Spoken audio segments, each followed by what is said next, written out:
At Teachers Who Coach, we have a calendar.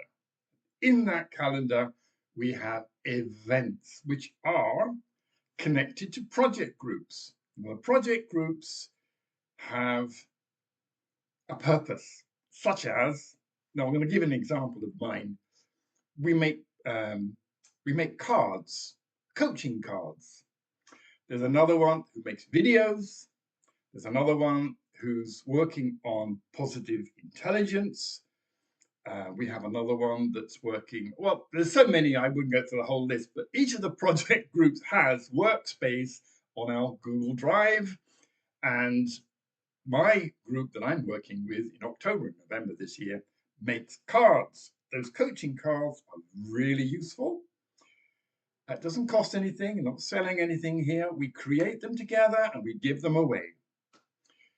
The dates in the calendar are simply dates when we meet and we chat about how do we create these cards? What coaching model are we going to use? What kind of questions are we going to use? What kind of pictures are we going to use? And what situations do we want to use them for? I'll give you an example. You might come to a situation in the classroom where your students aren't really engaging with the work. They're supposed to, they know they're supposed to, and you go over and you want to give some encouraging words, but you've not been trained as a coach. So you might be not at a loss for words, but you might want something more new to say to them. Out with the coaching cards. First coaching question. What is your goal here? Good question, huh? Doesn't put any blame on them. It's just asking, what is your goal here? And how far have you come with that? And what would be a good next step? And you're just asking the questions that are on the cards. And I've noticed that by giving these neutral questions, it puts all the emphasis on the students to come up with the answers themselves, rather than saying, I think you should.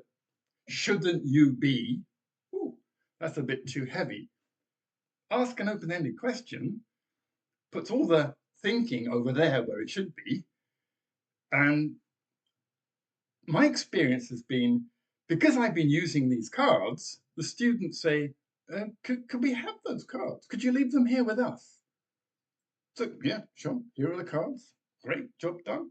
I've got more. I've got a whole pack of them.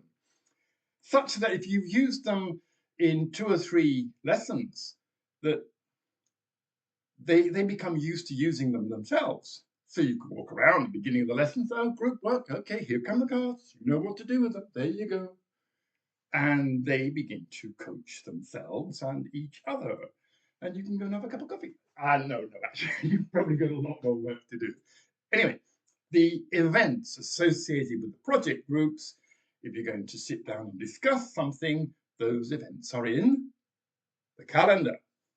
So the calendar is rather important. Bottom right-hand corner, whichever way around that is for you looking at the camera, there is a plus sign in the words Google. Add Google Calendar to yours, and it'll match up the events in our calendar with the events in your calendar. It doesn't mix them up, no, it just puts them beside.